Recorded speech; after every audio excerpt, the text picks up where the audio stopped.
MBBS in abroad. Apollo MedSkills 6 years of MBBS program will be completed in 35 lakhs only.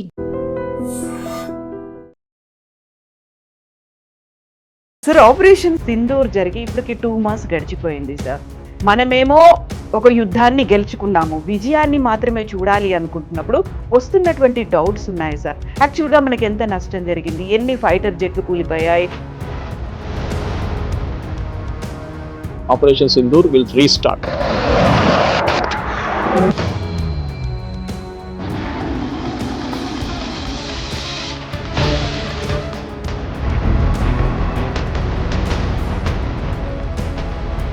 Rahul Gandhi అడిగిన statement ఎన్ని ఎకరాట్ పోయింది అనేది exactly Chinese వాళ్ళు చేసిన క్యాంపెయిన్ అంటున్నారు.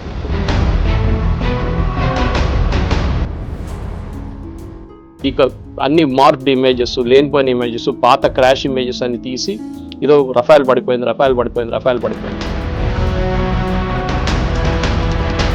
That he was asking the same information which Chinese were asking. Sir ఇప్పుడు చివరికి పాకిస్తాన్ అయినా మాకు ఎంత నష్టం జరిగింది అనేది చెప్పుకుంటోంది, భారత్ ఎందుకు చెప్పుకోవట్లేదు? ఒక పారదర్శకత అనేది ఉండాలి, ఎందుకంటే డిఫెన్స్ సిస్టమ్ మీద పెట్టేదంతా మన డబ్బే కదా, చెప్పాల్సిన అవసరం ఉంది కదా. ఒక టెర్రర్ ఆపరేషన్ జరిగింది, 4 చంపేశాం. వాళ్ళ సిగ్నల్ మాకు దొరికింది, వాళ్ళు శాటిలైట్ సిగ్నల్ యూజ్ చేశారు.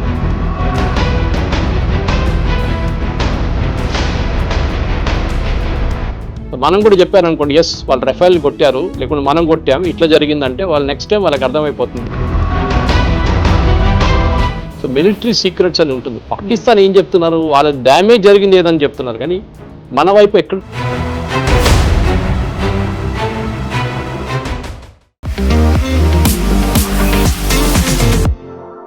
నమస్తే, నేను Kavitha. Welcome to I dream news and నిజాలు. ఆపరేషన్ సింధూర్ జరిగిన తర్వాత బోల్డ్ అన్ని డౌట్స్ని వెల్లడిస్తున్నాయి అటు పాకిస్తాన్, ఇటు చైనా. అక్కడ ఫైటర్ జెట్లకి ఎలాంటి నష్టం జరిగింది, భారతదేశం ప్రయోగించినటువంటి రఫేల్ని మేము కూల్చేసాము అని పాకిస్తాన్ చెప్తుంటే చైనా కూడా అదే వాదనని వినిపిస్తోంది.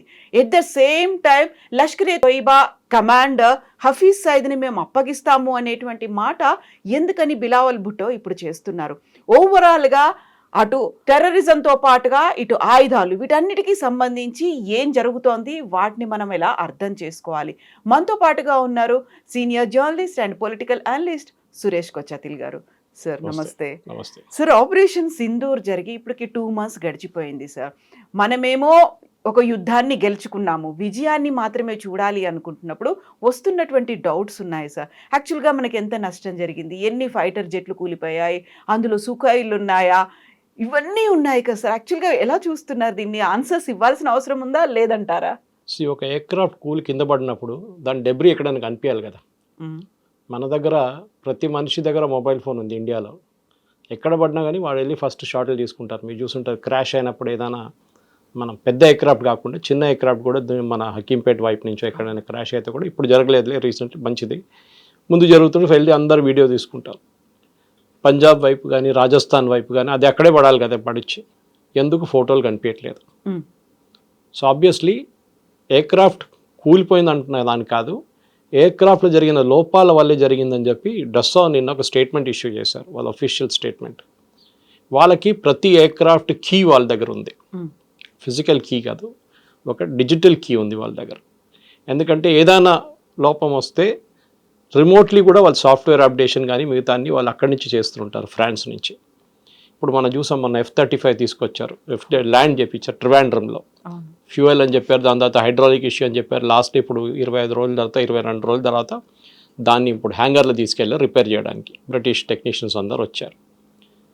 ఇట్లాంటి సాఫిస్టికేటెడ్ ఎయిర్క్రాఫ్ట్, అది సుఖాయ్ ఉండొచ్చు, పాత జాగ్వార్ ఉండొచ్చు, ఇప్పుడు కూడా మన దగ్గర జాగ్వార్ ఉంది, అది పాత డసా వాళ్ళు తయారు చేసింది అది కూడా. అండ్ దెన్ ఇప్పుడు కొత్త ఉన్న వెర్షన్ రఫేల్ ఉంది మన దగ్గర. ఎయిర్క్రాఫ్ట్లో ఎప్పుడు ఏం జరుగుతుందంటే, ఇప్పుడు జరిగిన దాంట్లో కూడా చాలా క్లియర్గా ఏం చెప్తాం, ఒక ఎయిర్క్రాఫ్ట్కి ఏదో డ్యామేజ్ జరిగింది, వాళ్ళు యూజ్ చేసిన వర్డ్ ఫ్యాక్టరీసైడ్. ఫ్యాక్టరీసైడ్ అంటే ఫ్యామిలీ కూడా ఒకరిని చంపినప్పుడు ఫ్యాక్టరీసైడ్ అంటారు, నాన్నగారు అబ్బాయి ఆ నాన్నగారిని చంపినప్పుడు ఫ్యాక్టరీసైడ్ అంటారు దాన్ని. At the same time army పార్లెన్స్లో ఫ్రెండ్లీ ఫైర్ అంటారు దాన్ని. అంటే మనం గుర్తుంటుంది మీకు, కార్గిల్ వార్ టైంలో కూడా, దానికన్నా తర్వాత కూడా మనకు 2-3 ఇన్స్టెన్సెస్లో అభినందన్తో జరిగిన ఒక ఎన్కౌంటర్, ఆ టైంలో మనకు హెలికాప్టర్ ఒకటి క్రాష్ అయింది మనది. 5-6 మంది చనిపోయారు. పెద్ద హెలికాప్టర్, రష్యన్ హెలికాప్టర్. దాంట్లో ఫ్రెండ్లీ ఫైర్, అది మన తరఫు నుంచి కొట్టిన మిసైల్ వెళ్ళి కొట్టిందన్నమాట దాన్ని. ఆ పైలట్స్ ఇద్దరు ఉంటారు కదా దాంట్లో, వాళ్ళు ఆ హెలికాప్టర్ని ఆ రేంజ్లో ఆ ఏరియాలో తీసుకురాకూడదు, ఎందుకు తీసుకొచ్చారు, ఆ మిసైల్ వచ్చి మన దాని మీద కొట్టింది. ఎందుకంటే మిసైల్స్ అనేది హీట్ సీకింగ్ మిసైల్స్ ఉంటుంది. ఒకసారి ఫైర్ చేసినప్పుడు మిసైల్స్ ఏదైనా హీట్ సీకింగ్ ఇంజిన్ ఏదైనా ఉంటే దాన్ని ఎంట పడుతుంది అనమాట. సో ఆబ్వియస్లీ జరిగింది అప్పుడు. ఈసారి ఏం జరిగిందో మనకు తెలియదు. సో డస్సా ఏమంటున్నారు, 17,000 ఫీట్లో ఏదో ఒక ఇష్యూ జరిగింది, వీఆర్ ఇన్వెస్టిగేటింగ్ అంటున్నారు. రఫాల్ కూడా ఒక డసాల్ట్, అంటే ఈ కంపెనీ తయారు చేసే కంపెనీ పేరు డసా ఏవియేషన్. వాళ్ళు అంటున్నారు మేము ఇన్వెస్టిగేట్ చేస్తున్నాం, ఏదో జరిగింది, we don't know what happened, crash ఏం జరగలేదు అని చెప్తున్నారు. చైనీస్ ఎంబసీస్ వరల్డ్ వైడ్, ఇది మన స్టేట్మెంట్ కాదు, this is the French company statement, వీళ్ళు కావాలని చెప్పి మా మీద ఒక క్యాంపెయిన్ నడిపిస్తున్నారు చైనా. ఎందుకంటే చైనా ఇదే ఎయిర్క్రాఫ్ట్ చాలా కంట్రీస్కి అమ్మడానికి ట్రై చేస్తున్నారు. ఆల్రెడీ పాకిస్తాన్ వాళ్ళకి దొరికారు, ఎందుకంటే వాళ్ళ దగ్గర డబ్బులు లేవు, ఎవరు వాళ్ళకి ఎయిర్క్రాఫ్ట్ ఇవ్వరు, రష్యన్స్ ఇవ్వరు, కానీ యూఎస్ వాళ్ళు కూడా ఇవ్వరు వాళ్ళకి. ముందు F-16 ఎందుకు ఇచ్చారంటే ఆఫ్ఘనిస్తాన్లో ఫైట్ చేయడానికి ఇచ్చారు. దాంట్లో స్పెసిఫిక్ కండిషన్ కూడా ఏం పెట్టారంటే to fight terrorist in Afghanistan అని చెప్పి ఎయిర్క్రాఫ్ట్ ఇచ్చారు, ఇంకా దేనికి వాడకూడదు అని చెప్పి. అప్పుడు కూడా మన వ్యతిరేకంగా వాడుకుంటున్నారు వాళ్ళు, కానీ వాళ్ళు చూపించేదని మేము చైనీస్ ఎయిర్క్రాఫ్ట్ వాడుకుంటున్నాం అని చూపిస్తున్నారు. ఈ కేసులో కూడా మనకి ఒక యుద్ధం జరిగితే లాస్ ఉంటుంది. Let us be very practical about it. ఈ రాహుల్ గాంధీ అడిగిన స్టేట్మెంట్ ఎన్ని ఎయిర్క్రాఫ్ట్ పోయింది అనేది ఎగ్జాక్ట్లీ చైనీస్ వాళ్ళు చేసిన క్యాంపెయిన్ అంటున్నారు. అది ఇప్పుడు మనం చెప్పట్లేదు. Again డసా aviation is saying it that Chinese embassies, Chinese world wide వాళ్ళ మార్కెటింగ్ టీమ్స్ ఏం చేశారంటే అన్ని మార్క్డ్ ఇమేజెస్, లేనిపోయిన ఇమేజెస్, పాత క్రాష్ ఇమేజెస్ అన్ని తీసి ఏదో రఫాల్ పడిపోయిందని. వీళ్ళేమంటున్నారు, పడిపోయింది అంటున్నారు కదా, చూపియండి మాకు ఒక వీడియో చూపియండి, ఇండియా వైపు నుంచి తీసిన ఒక వీడియో మాకు చూపియండి. పాకిస్తాన్ వైపు పడుతుంది అనుకోండి, పాకిస్తాన్ వైపు మీరు చూపించచ్చు కదా, మీకు ఏం లేదు, అక్కడ కూడా మీరు మాఫ్డ్ ఇమేజెస్ చూపిస్తున్నారు. ఫస్ట్ ఆఫ్ ఆల్ మన ఎయిర్క్రాఫ్ట్ బార్డర్ క్రాస్ చేయలేదు, ఇటువైపునే ఉండేది. ఏదో టెక్నికల్ ఇష్యూ జరిగింది, 17,000 ఫీట్ అని చెప్తున్నారు వాళ్ళు చాలా క్లియర్గా. ఎందుకంటే ఫైటర్ ఎయిర్క్రాఫ్ట్ దానికన్నా పైన కూడా వెళ్తుంది చాలా మటుకు హైట్లో, కానీ ఏదో జరిగింది. వెరీ స్ట్రేంజ్లీ దాంట్లో నిన్న జరిగిన ప్రెస్ నోట్లో ఒక వర్డ్ యూజ్ చేశారు, ట్రైనింగ్ ఫ్లైట్ అంటున్నారు. So I was wondering, war జరిగే టైంలో ట్రైనింగ్ ఫ్లైట్ ఏంటనేది. సో అది కూడా ఒక క్లారిఫికేషన్ రావాల్సి వస్తుంది అనమాట. సో ఎయిర్ మార్షల్ భారతి అప్పుడు ప్రెస్ కాన్ఫరెన్స్ టైంలో చాలా క్లియర్గా చెప్పారు, losses are a part of the war, జరుగుతుంది. బంగ్లాదేశ్ వార్లో మన వైపు, అప్పుడు బంగ్లాదేశ్ వైపు మనకు ఎక్కువ ఎయిర్క్రాఫ్ట్ మనం కోల్పోలేదు, కానీ పాకిస్తాన్ వైపు మనం ఆల్మోస్ట్ 70 ఎయిర్క్రాఫ్ట్లు పోయినాయి మనది. చాలా పెద్ద వార్ ఉండేది, చాలా రోజులు నడిచింది 71 వార్. సో ఆ 71 వార్లో మనకు ఎట్లా అప్పుడు కూడా నష్టాలు ఉంటాయి. ఏ యుద్ధం జరిగినా కానీ సోల్జర్స్ చనిపోతారు, ఎయిర్క్రాఫ్ట్ దెబ్బతింటుంది, నేవల్ అసెట్స్ మీద అటాక్ ఉంటుంది, అన్నీ జరుగుతుంది. కానీ మినిమైజ్ చేయడానికి ట్రై చేస్తారు ఏ ఆర్మీ అని. కానీ ఇప్పుడు యుక్రెయిన్ రష్యా వార్ చూడండి, 1,00,000 మంది ఇక్కడ చనిపోయారు, 1,00,000 మంది అక్కడ చనిపోయారు. We're not talking civilians, army. ఆలోచించండి, ఆర్మీ అంటే ఆర్మ్ ఫోర్సెస్ అని చెప్పొచ్చు వాళ్ళది, మెయిన్లీ వాళ్ళ ఆర్మీయే, ఎందుకంటే నేవల్ అసెట్స్ ఎక్కువ ఏరియాలు లేవు అన్నమాట. సో ఈ ప్రాబ్లం మన దగ్గర ఎక్కడ జరిగిందంటే రాహుల్ గాంధీ కానీ మిగతా వాళ్ళు అడిగేదే స్టేట్మెంట్ చైనా అడుగుతున్నారు. సో రఫాల్ ఏమంటున్నారంటే, డసా ఏమంటున్నారు, కావాలని చెప్పి చైనా వాళ్ళ ఏజెంట్ని కూడా ఎంప్లాయ్ చేసుకున్నారు దీంట్లో. రఫాల్ అని అడుగుతున్నారు. ఎందుకంటే రఫాల్ ఈ ఎయిర్క్రాఫ్ట్ని చాలా నేషన్స్కి అమ్మారు ఆల్రెడీ.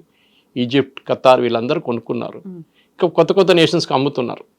సో ఎక్కడైనా డౌట్ వచ్చింది అనుకోండి, ఇప్పుడు చైనీస్ ఎయిర్ డిఫెన్స్ సిస్టమ్ ఇచ్చారు, అజర్బైజాన్కి ఇచ్చారు, పాకిస్తాన్కి ఇచ్చారు, పని చేయలేదు.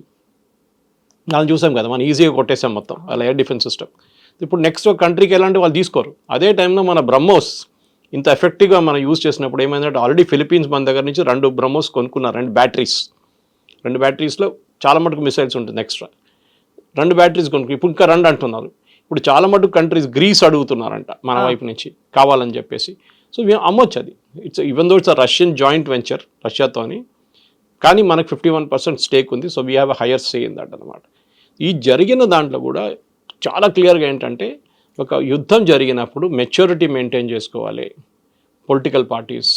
మన వైపు నుంచి చూస్తున్న బీజేపీ వైపు నుంచి దానికోసం బీజేపీ కానీ మిగతా పార్టీస్ కూడా, ఈవెన్ శరద్ పవార్ లాంటి పార్టీ కానివ్వండి, మిగతా ఈవెన్ మమతా బెనర్జీ కూడా వాళ్ళు ఎక్కువ లొల్లి చేయలేదు.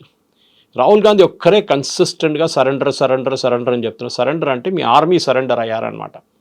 మోదీ కాదు, మోదీ పేరు చెప్తున్నాడు కానీ it's obviously army whereas nobody surrendered. అందరికి తెలుసు ఎవరు డీజీఎంఓ కాల్ చేశారో, పాకిస్తాన్ డీజీఎంఓ మనకు కాల్ చేశారని చెప్పి ఎన్నోసార్లు వాళ్ళే చెప్తున్నారు.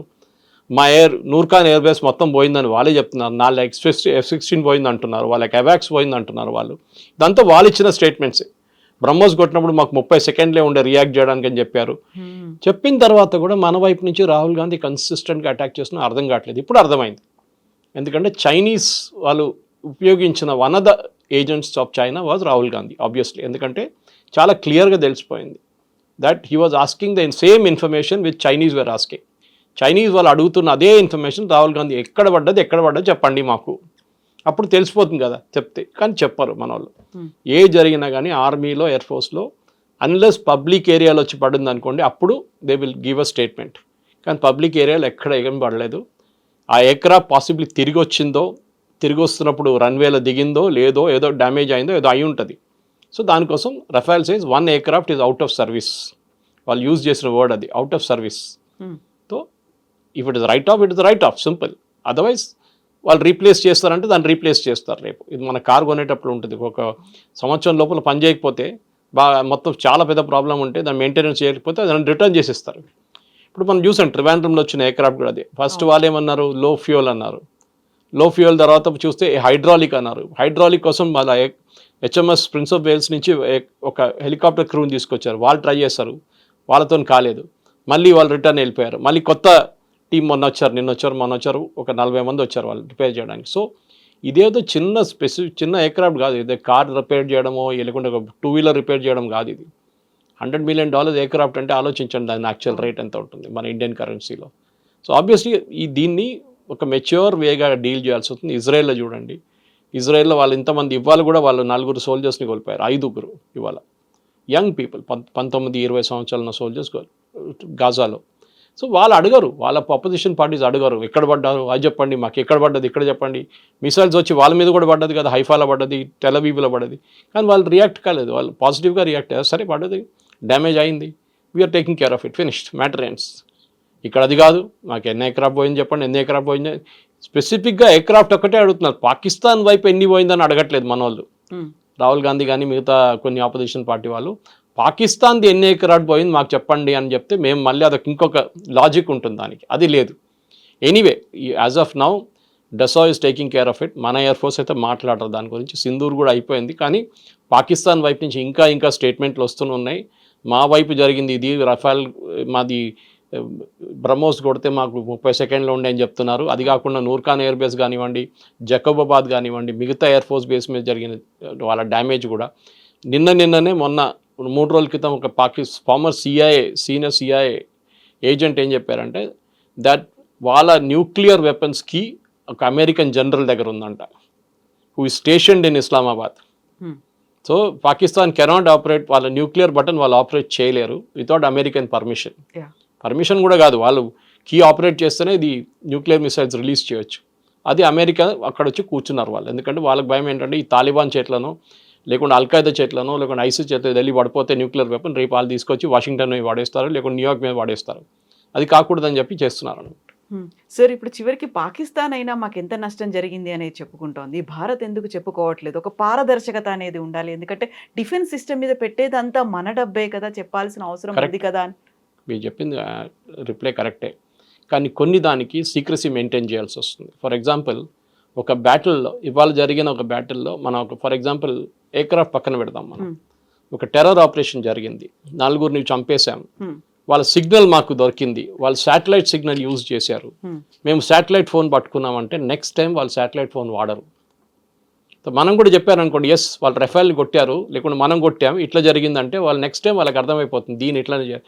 సో మిలిటరీ సీక్రెట్స్ అని ఉంటుంది. పాకిస్తాన్ ఏం చెప్తున్నారు, వాళ్ళ డ్యామేజ్ జరిగింది ఏదని చెప్తున్నారు, కానీ మన వైపు ఎక్కడ డ్యామేజ్ జరగలేదు. మనకు చూసాం మనం చాలా క్లియర్గా. మన వైపు వచ్చిన ఒక్క మిసైల్ కూడా 2-3 మిసైల్ సివిలియన్ ఏరియా మీద పడ్డది, ఒకటి సర్గోదా ఎయిర్ బేస్ మీద పక్కన వెళ్ళి పడ్డది, ఎయిర్ బేస్ మీద పడలేదు అది. సో పాకిస్తాన్ మన యాకాక్ గన్స్ అంటారు, అంటే యాంటీ ఎయిర్క్రాఫ్ట్ గన్స్ నుంచి S-400 దాకా చాలా బాగా పనిచేస్తుంది. మల్టీలేయర్ డిఫెన్స్ సిస్టమ్, దాంట్లో మనం చూసాం చాలా మటుకు ఎట్లా పనిచేస్తుంది అది. దాని క్లారిటీ కూడా చాలా మంది మనం టీవీలో చూసాం రాత్రిపూట. 5-6 మిసైల్స్ వెళ్ళి ఉంటుంది అక్కడిక్కడ, that is okay, it's still Akash Teer పనిచేస్తుంది బాగానే. కానీ డ్యామేజ్ జరిగింది అన్ని పబ్లిక్ డొమైన్లో చెప్పక్కర్లేదు. It is a protracted war, అంటే చాలా రోజులు నడిచిన యుద్ధం అంటే అప్పుడు చెప్పొచ్చు ఇంతమంది చనిపోయారు, ఇంతమంది ఎయిర్క్రాఫ్ట్ పోయింది, ఇన్ని నేవల్ అసెట్స్ మీద అటాక్ జరిగింది, ఇంత ఆర్మీ వాళ్ళు చనిపోయారని చెప్పి అప్పుడు చెప్తాం. కార్గిల్లో చెప్పాం కదా, Hmm. కార్గిల్లో ఏ నష్టం జరిగింది అందరికీ తెలుసు. కార్గిల్లో వాళ్ళ ఎంతమంది పోయారని చెప్పి చాలా క్లియర్గా మనం అక్కడ గ్రేవ్స్ కూడా తయారు చేసాం వాళ్ళ కోసం. విజయ్ దివస్లో we celebrate those days with the fallen soldiers martyrs కోసం. ఈ కేసులో మనం చెప్పక్కర్లేదు, ఎందుకంటే we are holding lot of proprietary information. Next surgical strike అప్పుడు చెప్పలేదు, ఇది ప్రిసిషన్ స్ట్రైక్, ఇది కూడా చెప్పలేదు అని చెప్పరు, ఎప్పుడు చెప్పరు. ఎందుకంటే మీరు సర్జికల్ స్ట్రైక్లో మేము ఇట్లా కొట్టామని చెప్తే నెక్స్ట్ టైం వాళ్ళు రెడీగా ఉంటారు దానికోసం. యూ షుడ్ నెవర్ సే మేము పాకిస్తాన్ ఎట్లా కొట్టామని మన వాళ్ళు ఇప్పుడు కూడా చెప్పట్లేదు. నూర్ఖాన్ బేస్ ఎట్లా కొట్టామని చెప్పట్లేదు, జకోబాబాద్ ఎట్లా కొట్టామని చెప్పట్లేదు, కైరానా హిల్స్ దగ్గర ఏం చేసాం మనం చెప్పట్లేదు. So we are not speaking. అది maturity of an army is there. Israel వాళ్ళు ఇంత పెద్ద క్యాంపెయిన్ చేశారు ఇరాన్ మీద, వాళ్ళు మొత్తం ఇన్ఫర్మేషన్ ఇచ్చారు బయట, ఎక్కడ ఇవ్వలేదు. అటాక్ చేసాం, బాంబ్ చేసాం. యూఎస్ కూడా B2 బాంబర్స్ తీసుకెళ్ళాం, కొట్టాం. డ్యామేజ్ అంతా జరిగింది, సబ్స్టాన్షియల్ డ్యామేజ్, అంతే అంతే. పిక్చర్స్ ఎవరైనా దొరకచ్చు. Today you can go to any international thing, వాళ్ళు శాటిలైట్ పిక్చర్స్ మీకు ఇస్తారు. పాకిస్తాన్కి 10 నిమిషాలు పడుతుంది ఆ శాటిలైట్ పిక్చర్ కొనడానికి. దాని నుంచి వాళ్ళకి క్లియర్గా తెలిసిపోతుంది ఏమైనా మన ఎయిర్క్రాఫ్ట్ కింద పడితే దాని విజువల్స్ ఉంటుంది దాంట్లో. ఏ విజువల్స్ లేదు, ఎక్కడ లేదు. సో మనం సీక్రసీ మెయింటైన్ చేయాలి, చాలా ఇంపార్టెంట్. అన్నీ పబ్లిక్ డొమైన్లో చెప్పక్కర్లేదు. ఓకే, మనుషులు చనిపోతే క్లియర్గా తెలిసిపోతుంది, ఎందుకంటే మనం వీ హోల్డ్ ఒఫీషియల్ ఫ్యూనరల్స్. నిన్ననే పాకిస్తాన్ ఒక కార్గిల్లో చనిపోయిన ఒక సోల్జర్ని మేము బాడీ తీసుకోమని చెప్పిన వాళ్ళకి నిన్న వాళ్ళు విక్టరీ పరేడ్లో వాళ్ళు ఒక మెడల్ ఇచ్చారంట ఆయనకి, చనిపోయిన ఆయనకి. First the refuse to accept his body from India. మన వైపు నుంచి మనమే దాన్ని బరీ చేసాం అన్నమాట బాడీని. అట్లాంటి మనుషులు వాళ్ళు, మన అట్లా కాదు. మన ఫాలన్ సోల్జర్స్ని మనం ఎప్పుడు రెస్పెక్ట్ ఇస్తాం, వాళ్ళ ఫ్యామిలీకి బాడీ అక్కడ పంపిస్తాం, అన్నీ జరుగుతుంది. ఈసారి కూడా చూసాం మనం అది జరిగిందంతా. పహల్గామ్లో జరిగింది కానివ్వండి, మిగతా అన్ని ప్లేసెస్లో కూడా we take care of our soldiers very well. అది ఉంది. అసెట్స్ ఎక్కడైనా పోయిందంటే చాలా క్లియర్గా ఎయిర్ మార్షల్ భారతి వర్డ్ కూడా యూజ్ చేశారు, all our pilots are safe. ఎప్పుడైనా ఎయిర్క్రాఫ్ట్ ఫ్లయింగ్ టైంలో ఏదైనా ప్రాబ్లం వచ్చినప్పుడు సార్ట్అవుట్ చేయకపోతే దాన్ని సార్ట్అవుట్ చేయలేము అని. ఎందుకంటే పైలట్ దగ్గర మైక్రో సెకండ్స్ ఉంటుంది, 5-10 సెకండ్లో డిసైడ్ చేయాల్సి వస్తుంది ఏం చేయాలని. ఇంజిన్ పని చేయట్లేదు, ఇంజిన్ ఫ్లేమ్ అవుట్ అయిపోయింది, లేకుంటే ఏవియానిక్స్ పోయింది, ఇంకా ఎయిర్క్రాఫ్ట్ని కంట్రోల్ చేయలేము. వాళ్ళు లాస్ట్ మినిట్ దాకా ల్యాండింగ్ ట్రై చేస్తారు మళ్ళీ తీసుకొచ్చి ల్యాండ్ చేయడానికి. కానీ అది కూడా కాకపోతే ఏం చేస్తారంటే the instruction to all the pilots is eject. వాళ్ళ దగ్గర ఒక బటన్ ఉంటుంది, ప్రెస్ చేస్తే పైకి ఎయిర్క్రాఫ్ట్ నుంచి బయటికి వెళ్ళిపోతారు, పారాషూట్ ఓపెన్ అయితే ల్యాండ్ అయిపోతారు. ఎయిర్క్రాఫ్ట్ పోతుంది, ఎక్కడో వెళ్ళి పడిపోతుంది. అది ఎందుకు చేస్తున్నారంటే ఒక ఎయిర్ ఫోర్స్ పైలట్ని ట్రైన్ చేయడానికి మీరు 2.5-3 కోట్లు ఖర్చు పెడతారు. Your life is more valuable than the aircraft. Aircraft రేపు కొనొచ్చు, ఇంకొక పైలట్ని ట్రైన్ చేసి తీసుకురావాలంటే చాలా కష్టపడాలి. మన దగ్గర ట్రైన్ చేస్తారు హకీంపేటలో. ఫస్ట్ అక్కడ ఫిక్స్ వింగ్ ఉంది, దిండిగల్లో ఫిక్స్ వింగ్ ఉంది, హకీంపేటలో హెలికాప్టర్ డివిజన్ ఉంది మన దగ్గర. సో ట్రైనింగ్ కోసం చాలా ఖర్చు పెట్టిన డబ్బులు వాళ్ళ ఎక్స్పీరియన్స్ అయినప్పుడు they have to save that life అన్నమాట. దానికోసం చూడండి లాస్ట్ మినిట్ దాకా వాళ్ళు ట్రై చేస్తారు, కాకపోతే ఎజెక్ట్ చేసేస్తారు వాళ్ళు. సో ఇది కూడా అంతే case. That in a war also, war సిచ్యువేషన్లో కూడా ఎయిర్క్రాఫ్ట్ని సేవ్ చేయడానికి ట్రై చేస్తారు. ఎందుకంటే చీప్ కాదు, $50 మిలియన్ $60 మిలియన్ ఒక్కొక్క ఎయిర్క్రాఫ్ట్. F-35 అయితే $100 మిలియన్, మనం ఇంకా కొనలేదు అది. So that is where it is. So ఒక వార్ సిచ్యువేషన్లో చెప్పిన దానికి అసలు డెసా వాళ్ళు టేక్ చేసుకున్నారు, చాలా క్లారిఫికేషన్ ఇచ్చారు. మన వైపు నుంచి కూడా అక్కడిక్కడ కాకుండా మనం స్టేట్మెంట్లు ఇచ్చాం. మన CDS అనిల్ చౌహాన్ గారు కానీ, మన ఎయిర్ ఫోర్స్ చీఫ్ కానీ, మన ఒక అటాచ్ కూడా ఒక ప్రెస్ కాన్ఫరెన్స్ చేశారు, ప్రెజెంటేషన్ చేశారు.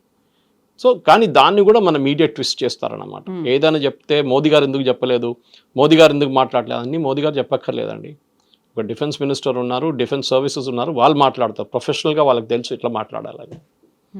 సరే, ఇప్పుడు మనం డిఫెన్స్ సిస్టమ్ గురించి మాట్లాడుకున్నప్పుడు ఆబ్వియస్గా టెర్రరిజం గురించి కూడా మాట్లాడుకోవాలి. టెర్రరిస్టులు అనగానే పాకిస్తాన్ బేస్డ్గానే వాళ్ళు ఆపరేట్ చేస్తున్నారు అనుకున్నప్పుడు యుఎస్ మనకు అప్పగించినటువంటి రానా చెప్పినటువంటి మాట, ఒక ట్రస్టెడ్ పర్సన్ని నేను పాకిస్తాన్ ఆర్మీకి అన్నాడు. ముంబై టెర్రర్ అటాక్స్ కావచ్చు, గతంలో జరిగినటువంటి అన్ని ఇన్సిడెంట్లో ఆయన ప్రధానమైనటువంటి భాగస్వామియే కాదు, ఆయనే చాలా క్లియర్గా ఎక్కడెక్కడ ఎవరిని డిప్లాయ్ చేయాలి అనేది కూడా చెప్పారనేది.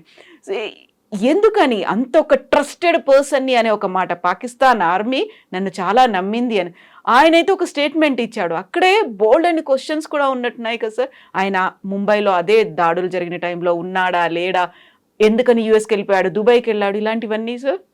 దుబాయ్కి వెళ్ళాడని చెప్పి ఎయిర్పోర్ట్లో ఒక ఎగ్జిట్ చూపిస్తుంది ఆ టైంలో, అప్పుడు ఇన్వెస్టిగేషన్ చూపిస్తుంది. కానీ దాని తర్వాత ఆయన ఇప్పుడు ఏమంటున్నా అంటే నేను రిటర్న్ వచ్చానని చెప్తాను. మనం అందరూ అనుకున్నాం అంటే పాకిస్తాన్లో వాళ్ళ హ్యాండ్లోస్తో నువ్వు కూర్చున్నాడు అనుకున్నాం మనం. డేవిడ్ కోల్మన్ హెడ్లీ కానివ్వండి, తహవూర్ రానా కానివ్వండి, ఐడెంటిఫికేషన్లో స్పాట్స్లో ముంబైలో ఆల్మోస్ట్ 20 స్థానాలు వాళ్ళు ఫస్ట్ రెక్కీ చేసుకున్నారు. Chhatrapati Shivaji terminus, Leopold cafe Taj పక్కన ఉంటుంది, తాజ్ పక్కన ట్రైడెంట్, హబాద్ హౌస్ అంటే వీళ్ళ ఇజ్రాయలీ వాళ్ళది ఒక గెస్ట్ హౌస్ లాగా, ప్లస్ ప్రేయర్ అక్కడ చేస్తారు వాళ్ళు. అది కాకుండా మిగతా ప్లేస్లో కూడా వాళ్ళు అనలైజ్ చేసుకున్నారు ఇక్కడెక్కడ అటాక్ చేయాలని. కానీ లాస్ట్లో they నారోడ్ down to these places. Comma హాస్పిటల్కి తర్వాత వెళ్ళారు, ఇట్ వాజ్ అన్ఫార్చునేట్ థింగ్. అది ఎందుకు వెళ్ళారో ఎవరు తెలియట్లేదు క్లియర్గా. కానీ ఈ అటాక్ జరిగిన దానికి తహూర్ హుస్సేన్ రానాకి మొత్తం అన్ని ప్లేసెస్ చాలా క్లియర్గా తెలుసు. ఎందుకంటే నేను దీనికన్నా ముందు కూడా బహుశా మీ ఛానల్ మాట్లాడాను, ఇంకో ఛానల్ మాట్లాడినాను. ఆర్విఎస్ మణి గారి ఒక పుస్తకం గురించి చెప్పాను నేను, the myth of saffron terror అని చెప్పి. ఆయన అండర్ సెక్రటరీ హోమ్ ఉండే అప్పుడు 26/11 జరిగినప్పుడు. దాంట్లో చాలా క్లియర్గా ఏం చెప్పారంటే the entire attack, Pakistan coordinate చేసిన అటాక్లో భారతదేశం వైపు నుంచి కూడా చాలామంది హెల్ప్ చేశారు, మన వైపు నుంచి, ఎస్పెషలీ ముంబైలో. ఎందుకంటే మీకు ఆ రోజు సాయంత్రం వీళ్ళందరూ కోలివాడాలో దిగినప్పుడు పాకిస్తాన్ నుంచి టెర్రరిస్ట్ ఇంక్లూడింగ్ కసబ్తో ఉన్న వాళ్ళు 10-12 మంది ఉన్నారు. వాళ్ళు పెద్ద పెద్ద కిట్లు తీసుకొని దిగారు. మీరు ముంబైలో కోలివాడ నుంచి బయటకు వచ్చినప్పుడు మిమ్మల్ని అక్కడ ఉన్న ఫిషర్మెన్ వాళ్ళు అడుగుతారు మీరెవరు బాబు అని చెప్పి. ఆ రోజు ఎవరు ఏం అడగలేదు, అంటే వాళ్ళతో తోడు ఎవరో ఉన్నారు లోకల్ అసెట్. మళ్ళీ మీరు కోలివాడ నుంచి బయటకు వస్తే, if you know Mumbai very well, ఆ టైంలో ఊబర్ లేదు, ఓలా లేదు, ట్యాక్సీలు దొరకవు మీకు. ఈవినింగ్ 5-5:30 టైంలో వాళ్ళందరికీ ట్యాక్సీలు, డిఫరెంట్ లొకేషన్కి ట్యాక్సీలు రెడీగా ఉండే. ఇండియన్ కరెన్సీ అఫ్కోర్స్ తెచ్చుకుంటూ ఉంటారు వాళ్ళే. ఇదంతా ఎవరు చేయించారంటే న్యాచురల్లీ లోకల్ అసిస్టెన్స్ తీసుకున్నారు. తాజ్ మహల్ హోటల్ బయట ఒక ఛాయ్ అమ్మేటోడు ఒక మనిషి ఉండే, ఛాయ్ పానీపూరి అదంతా అమ్మేటో మనిషి ఒక బండి ఉంటుండే ఎప్పుడు. ఆ రోజు రాత్రి తర్వాత ఆ బండి కనిపించలేదు, బండి లేడు, మనిషి లేడు, ఎక్కడ పోయింది తెలియదు. ఎందుకంటే ఈ ఎంటైర్ థింగ్ ఎంక్వైరీ ఎక్కడ జరగలేదు. You will be surprised that ఇంత పెద్ద ఘటన జరిగిన తర్వాత కూడా భారతదేశం తరఫు రైట్ నుంచి ఒక ఎంక్వైరీ జరగలేదు. వీళ్ళేమో రాహుల్ గాంధీ అంటున్నారు పెహల్గామ్ ఎంక్వైరీ కావాలని చెప్పి. Intelligence failure. దీనికన్నా పెద్ద ఇంటెలిజెన్స్ ఫెయిలియర్ ఏముందండి? ఆ బోట్ పాకిస్తాన్ నుంచి దిగినప్పుడు మన కోస్ట్ గార్డ్ ట్రాక్ చేసుకున్నారు ఆ బోట్, మీకు తెలుసు బహుశా స్టోరీ అది.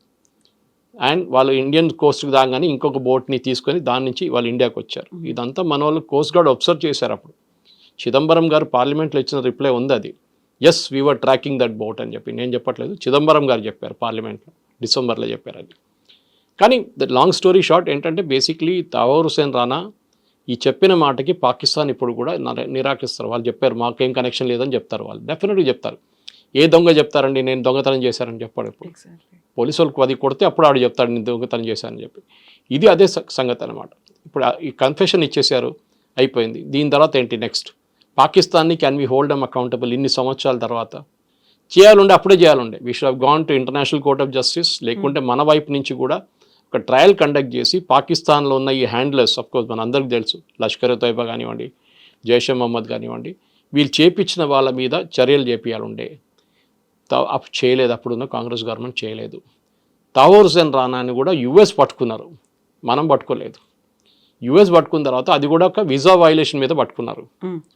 ఓకే, ఆ టైంలోనే వీళ్ళకి డౌట్ వచ్చింది. ఎందుకంటే యుఎస్లో కస్టమ్స్ వాళ్ళు కూడా అబ్జర్వ్ చేస్తున్నారు ఇమిగ్రేషన్, వీళ్ళు ఫ్రీక్వెంట్లీ పాకిస్తాన్కి వెళ్తున్నారు వస్తున్నారు, ఎందుకు అని చెప్పి డౌట్ వచ్చి అప్పుడు అరెస్ట్ చేసిన మంచి అప్పుడు జరిగిందనమాట అరెస్ట్. దాని తర్వాత ఆయన బెయిల్ రిలీజ్ చేశారు, మళ్ళీ అరెస్ట్ చేశారు ఇంకొక కేసులో. దాని తర్వాత అక్కడి నుంచి మన ఎక్స్ట్రడిషన్ ప్రొసీడింగ్స్ పెట్టాం. మోదీ గవర్నమెంట్ వచ్చిన తర్వాత మనం మన ఇంటర్పోల్ అరెస్ట్ వారెంట్ పెట్టాం. దాన్ని బట్టి చాలా పెద్ద లీగల్ బ్యాటిల్ తర్వాత దొరికారు. మన అందరికీ స్టోరీ తెలుసు అనమాట. కానీ రానా చెప్పిన అదే స్టోరీని కొరాబరేట్ చేయాలంటే చాలా క్లియర్గా పాకిస్తాన్లో ఉన్న ఐఎస్ఐ ఏజెంట్లు, అంటే ఐఎస్ఐ అంటే పాకిస్తాన్ ఆర్మీని, అది లష్కర్ తోయిబా, జైషే మహమ్మద్ అంతా ఫ్రంట్ ఎండ్ వీళ్ళు. ఇన్ఫ్యాక్ట్ మీరు ఈ ఆపరేషన్ సింధూర్ జరిగినప్పుడు కూడా మీరు చూసుంటారు, ఒక ఫ్యూనరల్ జరిగింది, స్టేట్ ఫ్యూనరల్. 3 టెర్రరిస్ట్కి పాకిస్తాన్ ఫ్లాగ్ డ్రేప్ చేశారు. పాకిస్తాన్ ఆర్మీ సీనియర్ ఆఫీసర్స్ వచ్చి సెల్యూట్ కొట్టారు. పాకిస్తాన్ సోల్జర్స్ ఆ బాడీని క్యారీ చేశారు. మీరు టెర్రరిస్ట్ ఉన్నప్పుడు మీరు ఎందుకు చేస్తున్నారండి పాకిస్తాన్ ఆర్మీ? పాకిస్తాన్లో ఏం చేశారంటే ఐఎస్ఐ వాళ్ళు డెప్యుటేషన్ వెళ్తారు టెర్రరిస్ట్ గ్రూప్స్కి. సో మీ మేజర్ కానివ్వండి, కర్నల్ లెవెల్ కానివ్వండి, ఈవెన్ సోల్జర్ జవాన్ లెవెల్లో వాళ్ళని డెప్యూట్ చేస్తారు టు ట్రైన్ దెమ్. వాళ్ళు ఈ స్ట్రైక్లో చనిపోయారు. ఆ మస్జిద్ లోపల వాళ్ళు కూడా ఉన్నారు ఆ రోజు కొట్టినప్పుడు, మనం కొట్టినప్పుడు. సో న్యాచురల్లీ వాళ్ళ సోల్జర్స్ చనిపోయినప్పుడు వాళ్ళు టెర్రరిస్ట్ అని చెప్పి పక్కన పడేయలేరు కదా, they have to show that respect. So they did it. It's mean open admission అనమాట. మీరు అడిగిన ప్రశ్నకి ఐఎస్ఐ కనెక్షన్ ఉందంటే yes, here is the proof. Sponsor చేస్తున్నారు. ఇప్పుడు వాళ్ళు రిటర్న్ ఇస్తారని చెప్పి బిలావల్ భుట్టో చెప్తున్నారు. అది పాత కథ, అది ఏం జరగదు ఎప్పుడు. ఎందుకంటే ఫస్ట్ ఆఫ్ ఆల్ దావూద్ ఉన్నారంటే దావూద్ లేడు పాకిస్తాన్లో, దుబాయ్లో ఉన్నాడు. మళ్ళీ అంటాడు చనిపోయింది అంటారు, మళ్ళీ దావూద్ ఎక్కడ కనిపిస్తారు మళ్ళీ. ఇదంతా అందరికి తెలిసిన స్టోరీ. అది పాకిస్తాన్ FATF లిస్ట్ నుంచి బయటకు వచ్చారు ఇప్పుడే, గ్రే లిస్ట్ నుంచి, ఫైనాన్షియల్ టాస్క్ ఫోర్స్ నుంచి. దట్ ఈస్ టెర్రరిజం స్పాన్సర్ చేస్తున్న నేషన్గా. మనం ఆ ప్రెషర్ ఎప్పుడు పెట్టుకుంటూ రావాలి. మీరు చూస్తుంటారు పెహల్గాం తర్వాత ఇవాళ దాకా ఒక మేజర్ అటాక్ జరిగిందండి జమ్మూ కాశ్మీర్లో. ఎందుకు మనం అడగాల్సింది. బికాస్ ఇండియా ఏం వార్నింగ్ ఇచ్చారంటే నెక్స్ట్ టైం ఒక అటాక్ జరిగితే మా సెక్యూరిటీ ఫోర్సెస్ మీదో లేకుండా మా సివిలియన్స్ మీద నడుస్తుంది, మేము పాజ్ బటన్ ప్రెస్ చేసి మళ్ళీ ప్లే చేసేస్తాం ఇంకోసారి. Operation Sindoor will restart. We have not cease fire పెట్టగానే ఆపరేషన్ సింధూర్ ఆపలేదు. We will start the war again. పాకిస్తాన్కి అదొక భయం ఉంది ఇప్పుడు.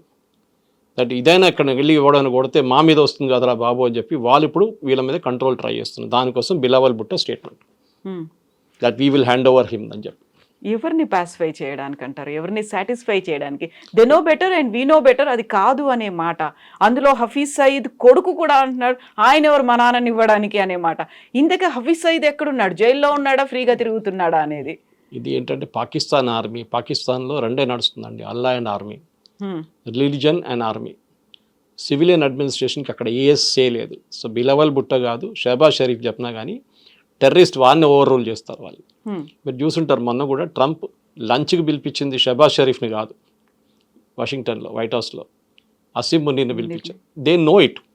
ఈవెన్ సీజ్ ఫైర్ టాక్స్ నడుస్తున్నప్పుడు కూడా యుఎస్ వైపు నుంచి వాళ్ళ సీనియర్ లీడర్స్ మాట్లాడుతున్నప్పుడు, అది వైస్ ప్రెసిడెంట్ వ్యాన్స్ అయితే మాట్లాడలేదు కానీ డిఫెన్స్ సెక్రటరీ ఎవరైనా మాట్లాడుంటారు, వాళ్ళు మాట్లాడినప్పుడు కూడా అసీం మునీర్తో మాట్లాడారు. వాళ్ళకి తెలుసు పాకిస్తాన్లో ఎవరు నడిపిస్తారు గవర్నమెంట్ అనేది. సో మీరు అడిగిన ప్రశ్నకి ఇదే, దట్ వీళ్ళకి అథారిటీ లేదు, పాకిస్తాన్ ఆర్మీ నడిపిస్తున్నారు. ఇది ఎందుకు చెప్తున్నారంటే ఒక ఇంటర్నేషనల్ కన్జంప్షన్ చెప్తున్నారు. చూడండి మేము ఇంత ఓపెన్గా ఉన్నాం, మేము మా దగ్గర టెర్రరిస్ట్ ఉంటే మేము ఇచ్చేస్తూ ఉంటున్నాం, కానీ భారతదేశం ఒప్పుకోవట్లేదు అనే మాట కూడా అన్నాడు. మన వద్దంటామా? వీళ్ళేమంటారు అప్పుడు ఇంకేదో కండిషన్ పెడతారు దానికి, అరే మీ వైపు ఉన్న RSS వాళ్ళని మాకు ఇచ్చేయమంటారు. అది అన్నీ వస్తుంది అట్లాంటి కండిషన్. మనకు తెలుసు ఇదంతా ఎక్కడ వేర్ ఇట్ లీడ్స్ టు అని తెలిసిపోతుంది. సమజ్దార్కు ఇషారాయ్ కాఫీ అంటారు హిందీలో. అదే చాలా క్లియర్గా తెలిసిపోతుంది. ఇప్పుడు టెర్రరిస్ట్ అనగానే మీ వైపు కూడా టెర్రరిస్ట్ ఉంది కదా, RSS వాళ్ళు ఉన్నారు కదా, BHP వాళ్ళు ఉన్నారు కదా, బజరంగ్ వాళ్ళని మాకు అప్పగించండి, వాళ్ళు పాకిస్తాన్లో బలూచిస్తాన్లో బాంబు వేస్తున్నారు, మాకు అదే అప్పగించండి అని చెప్తారు. అప్పుడు ఏం చెప్తారు మనం? అప్పుడు ఓరాపు అంటాం మనం, మనకు పని లేదు మీరు పెట్టుకోండి కావాలంటే మేము చూసుకుంటాం అని పని తర్వాత అని చెప్పేసి. ఇజ్రాయెల్ అదే చేస్తున్నారు కదా, టార్గెటెడ్ హిట్టింగ్. ఎక్కడైనా కానీ వాళ్ళు ఎవరు ఉన్నా కానీ, ఇరానియన్స్ కానివ్వండి, హమాస్ కానివ్వండి, హెజ్బుల్లా కానీ కొడతాడు వాటిని. మనం కూడా అదే నేర్చుకోవాలి, అదే పాలసీ మనం కూడా ఫాలో చేయాలి. ఈ సర్జికల్ స్ట్రైక్స్ కానీ, దాని తర్వాత ఫస్ట్ అటాక్ జరిగిన 7వ తారీఖు 8వ తారీఖు, that is 7th night 8th morning జరిగిన అటాక్లో సేమ్ పాలసీ ఫాలో చేయాల్సిందే. అది తహవూర్ రానాకు ఇచ్చిన అడ్మిషన్తో మనకి ఇంకా స్ట్రెంగ్త్ అయింది. మన ఇది ఇంటర్నేషనల్ ప్రాసిక్యూషన్ ఇప్పుడు చేయలేము, చాలా లేట్ అయిపోయింది, ప్రూఫ్స్ అన్ని పోయినాయి మొత్తం. కానీ వీ కెన్ మెయింటైన్ FATF లిస్ట్లో పాకిస్తాన్ని మళ్ళీ తీసుకురావాలి, గ్రే లిస్ట్లో తీసుకొచ్చేద్దాం ఫస్ట్. గ్రే లిస్ట్లోనే వాళ్ళకి చాలా ప్రాబ్లం రాబోతుంది అనమాట. సో ఇవన్నీ ఇప్పుడు మీరు చెప్పినట్టుగా ఎలా ఎస్టాబ్లిష్ చేస్తారు సార్? ఎస్ నేను ఒక ట్రస్టెడ్ పర్సన్ని అని చెప్పాడు రానా, అయితే దాన్ని ఎస్టాబ్లిష్ చేయడానికి ఆల్రెడీ అన్నీ వాష్అవుట్ అయిపోయాయి, అక్కడ ఏవీ లేవు, అక్కడ విట్నెస్ లేవు, అసలు ఏవీ లేనప్పుడు ఎలా ఎస్టాబ్లిష్ అవుతుంది? మారల్ విక్టరీ అండి, అంతే.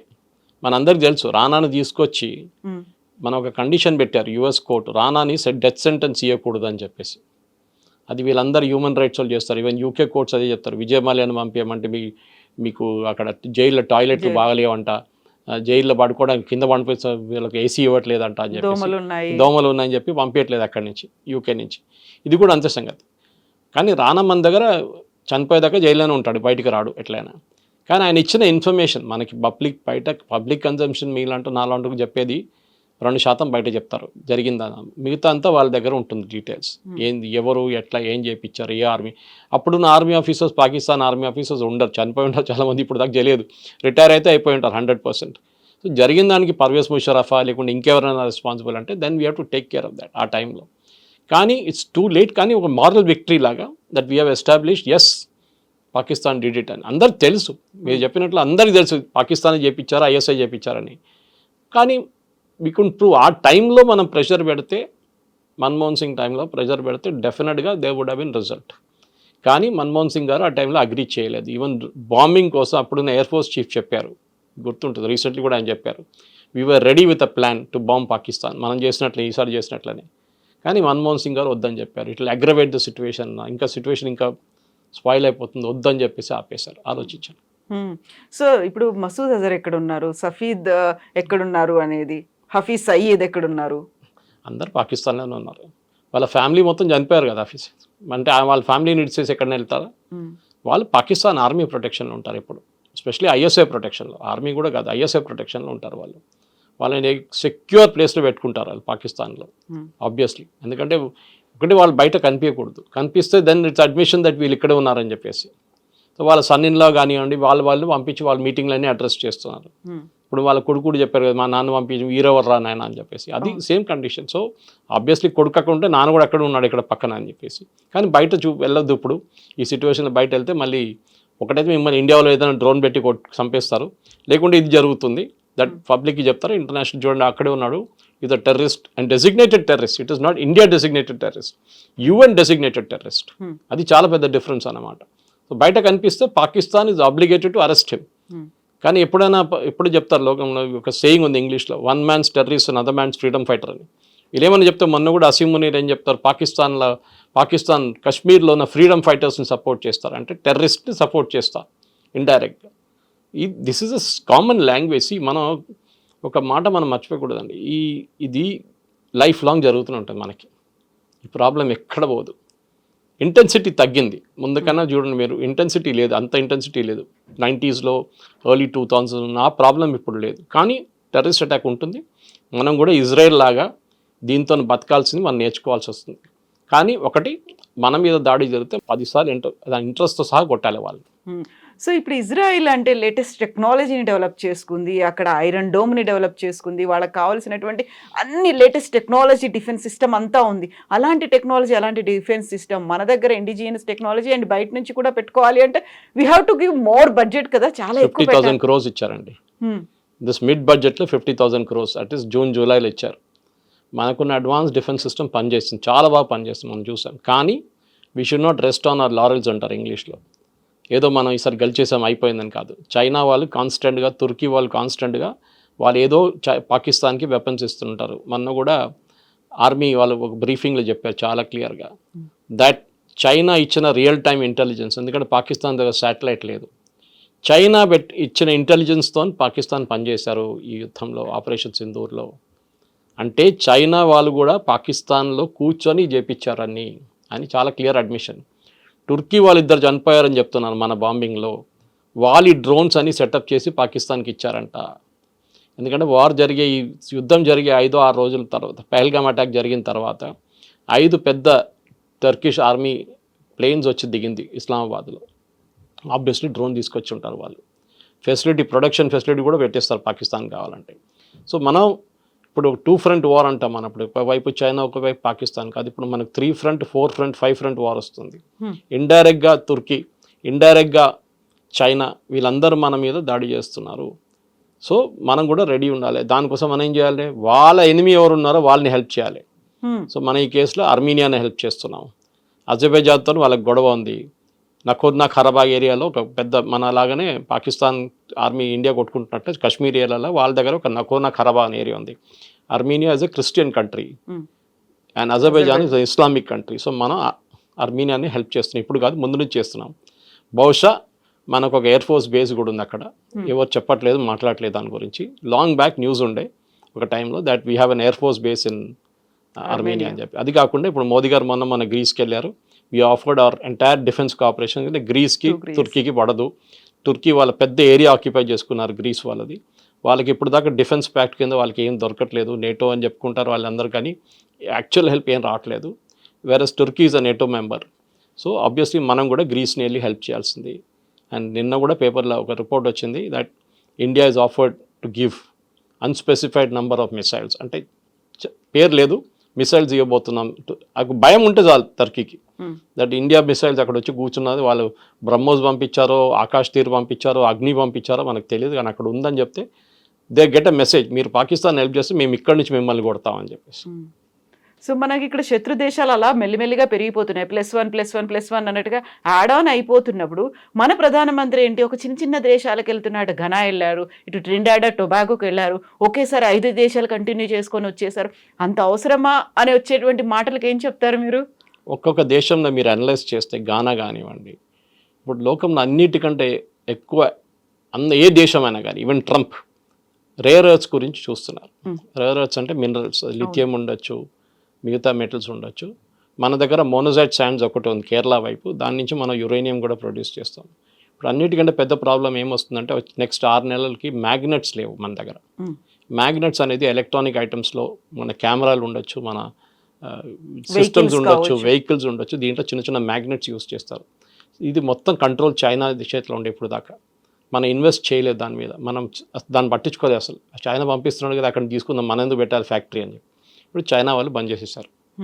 మీరు చూడండి నెక్స్ట్ 6 months మీకు కార్లు దొరకవు, వెయిటింగ్ లిస్ట్ పెరుగుతుంది. కోవిడ్ టైంలో మనకు చిప్స్ ఇవ్వటం రాలేదనుకోండి, కొరియా నుంచి చిప్స్ రాలేదు ఆ టైంలో, మనకు ప్రాబ్లం వచ్చింది.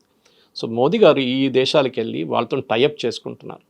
వాళ్ళ దగ్గర ఈ న్యాచురల్ రిసోర్సెస్ ఉంది, కానీ వాళ్ళు తవ్వి తీయడానికి వాళ్ళ దగ్గర డబ్బులు లేవు. సో వీఆర్ ఆఫరింగ్ మనీ, అదంతా బయటికి రాదు, అదంతా అగ్రిమెంట్లో వాళ్ళు సైన్ చేసుకున్నారు, విచ్ ఇస్ నాట్ డిస్క్లోజ్డ్. ఎక్కడైనా గానా కానివ్వండి, జాంబియా కానివ్వండి, బ్రెజిల్ కానివ్వండి, అర్జెంటీనా, ఎవ్రీ ప్లేస్ మోదీ గారు వెళ్ళిన ప్లేస్లో న్యాచురల్ రిసోర్సెస్ చాలా ఉన్నాయి. వాళ్ళకి డబ్బులు కావాలి, వీ విల్ గివ్ 50 million లేకుండా 100 million ఇచ్చి ఒక జాయింట్ వెంచర్ కంపెనీ పెట్టి మనం అక్కడి నుంచి we will dig it out. దానికోసం వెళ్తున్నాం. మనం అనుకుంటే చిన్న చిన్న ట్రినిడాడ్ అండ్ టొబాగో ఎందుకు, చాలా క్రూషియల్ రిసోర్సెస్ ఉన్నాయి ఈ ప్లేసెస్లో అన్నింటిలో. So we have to ensure మనం దీన్ని డెఫినెట్గా గయానా లాగా లాంటి దానికి అని చెప్పాము, గుర్తుంటుందా మీకు? అండమాన్స్ దగ్గర గయానా లాగా ఆయిల్ ఫీల్డ్స్ అని చెప్పాము. అవును. So why did you go to Guyana, why did you go to Trinidad and Tobago? ఒక పెద్ద ఇండియన్ కమ్యూనిటీ ఉందనుకోండి, అది వాళ్ళ ప్రైమ్ మినిస్టర్ కూడా ఒక ఇండియనే, అంటే ఎక్స్పాట్రీ, అంటే నెక్స్ట్ జనరేషన్ ఇండియన్ అన్నమాట, 3rd generation.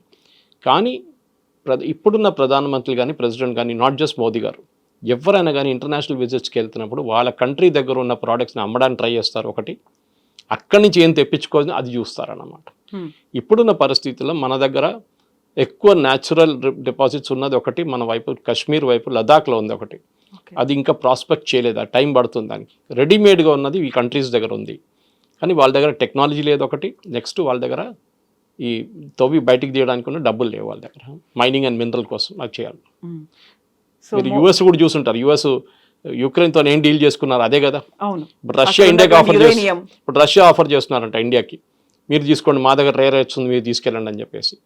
Rare earths will be the next biggest battle, ఎందుకంటే మీకు నెక్స్ట్ ఎలక్ట్రిక్ వెహికల్స్ కానివ్వండి, మిగతా అన్ని టెక్నాలజీస్లో నెక్స్ట్ జనరేషన్. ఇప్పుడు మన ఎట్లా దీనికన్నా ముందు యురేనియం కొట్టుకున్నాము, ఇప్పుడు దాని బదులు uranium is already available in plenty ఇప్పుడు మీకు చాలా కంట్రీస్లోనే.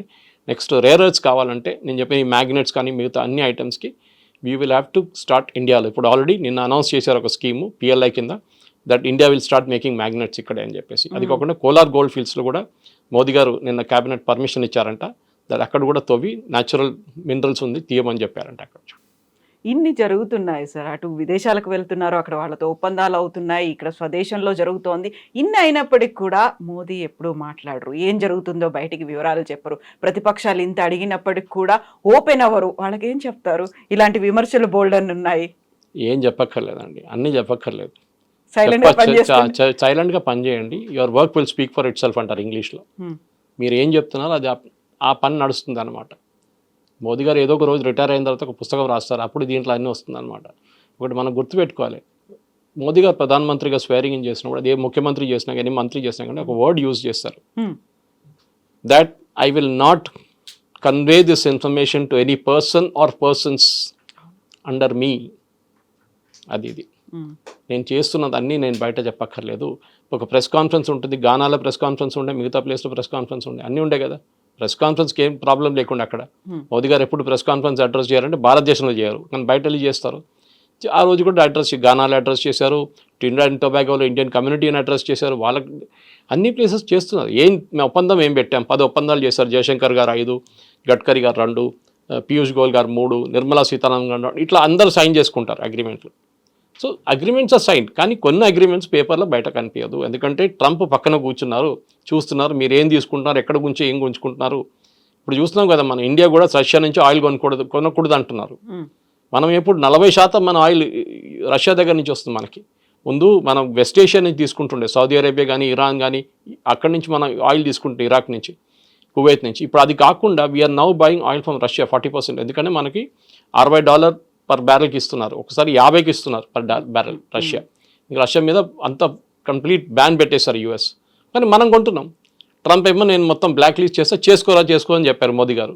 ఏం కావాలో చేసుకొని చెప్పారు, కానీ చేయరు, భయం ఉంది. ఇప్పుడు కూడా ఇష్యూ చేసిన లిస్టు మీరు చూసుంటారు, నిన్న ఒక పెద్ద లిస్టు ఇష్యూ చేశారు ట్రంప్. 17 దేశాలు 16 దేశాలు ఉన్నాయి దాంట్లో. దట్ మీన్ టారిఫ్ 40 నుంచి 30 థాయిలాండ్ ఉంది దాంట్లో, జపాన్ ఉంది దాంట్లో, కొరియా ఉంది దాంట్లో. పెద్ద పెద్ద దేశాలు, at least Japan and Korea are big names అనమాట. కానీ భారతదేశం పేరు లేదే దాంట్లో. ఎవరు అడగట్లేదు ఎందుకు ఆపోజిషన్ వాళ్ళు. రాహుల్ గాంధీ ఏమంటారు, మోదీ గారు ఏదో సీక్రెట్ అగ్రిమెంట్ చేసుకున్నారు యూఎస్తోనని. ఇంటర్నేషనల్ టారిఫ్, ఇంటర్నేషనల్ ట్రేడ్లో మనం బయట ఎక్కువ మాట్లాడకూడదు. మనం ఏం చేయాలంటే చుప్చాప్ చేయించుకొని మన అడ్వాంటేజ్ తీసుకొచ్చి మనం రిటర్న్ వచ్చేసేయాలి అంతే. మనది ఒక్కటే స్టిక్కింగ్ పాయింట్ ఏంటంటే మన బియ్యం అక్కడ అమ్మడానికి మన ఎస్పెషలీ మన అగ్రికల్చర్ ప్రొడ్యూస్ పెద్ద ప్రాబ్లం ఉంది. యూఎస్ సబ్సిడీ ఇస్తారు వాళ్ళ ఫార్మర్స్కి, మనం సబ్సిడీ ఇస్తాం మన ఫార్మర్స్కి. ఇది రెండు మ్యాచ్ కావట్లేదని చెప్పి యూఎస్ గొడవ చేస్తున్నారు. So we will to find a way out. మనం యూఎస్ నుంచి బియ్యం కొనక్కర్లేదు, వాళ్ళు ఇచ్చిన బియ్యం కూడా ఎవరు కొన్నారు ఇక్కడ. వాళ్ళు ఇంకేమైనా ప్రోడక్ట్స్ పంపిస్తే ఇక్కడ కొంటారు మార్కెట్లో. రేట్ ఎక్కువ ఉంటే ఎవరు కొనరు, మనకు అందరూ తెలిసిన స్టోరీ అది అన్నమాట. సో వీ విల్ వెయిట్, చూద్దాం ఏమైతుంది. పీయూష్ గోయల్ గారు వెళ్ళారు, నెగోషియేట్ చేశారు. లాస్ట్లో వాళ్ళకి విసుకొచ్చేసింది అమెరికన్స్కి, పీయూష్ గోయల్ వద్దు మాకు అని చెప్పారంట. ఈయన చాలా టఫ్ నెగోషియేటర్, ఆయన chartered accountant first of all. ఈయన వద్దు మేము ఇంకెవరైనా పంపి అంటే మోదీ గారు చెప్పారంటే ఇంకెవరు లేరు, ఆయన వస్తారని చెప్పారు. ఆయన వస్తారు, ఆయనే నెగోషియేట్ చేస్తారు మీతో, ఆయన అక్కడ కూర్చొని నెగోషియేట్ చేస్తున్నారు ఇప్పుడు. So we will wait. దానికోసం ఈ లిస్ట్లో ఆగస్ట్ 1 నుంచి ఉన్న లిస్ట్లో భారతదేశం లేదు. బ్రిక్స్ మీద ఏదో పెట్టారు 10% అని, అది ట్రిపికల్ ట్రంప్ బ్లఫ్, అది ఏం జరగదు. అది thank you so much sir, bold అనే విషయాలు మాట్లాడుకున్నాం, ఇంకా చాలా ఉన్నాయి. Will talk next week. Thank you so much. Thank you very much. నిజంగా ప్రస్తుతం ఉన్నటువంటి సమాజం దేనికి ప్రయారిటీ ఇస్తుంది? ఆర్థిక సంబంధాల చుట్టూ మాత్రమే తిరుగుతోంది. మళ్ళీ ఎన్నికలంగానే చాలా విరక్తి కలుగుతాను. మంచి అనిపిస్తుంది కదా, లేడీస్ కూడా ఛాలెంజింగ్ జాబ్స్ చేసినప్పుడు చాలా బాగుంటది. ట్రాఫిక్ అసిస్టెంట్స్ గా నియమించిన ట్రాన్స్జెండర్స్ అందరితో సాల్యూట్ చేయించుకుంటున్నారు. ఫుడ్ డెలివరీ ఇవ్వటానికి వెళ్ళినటువంటి డెలివరీ బాయ్ అనిల్ పై కళ్ళ ముందు పెళ్ళండి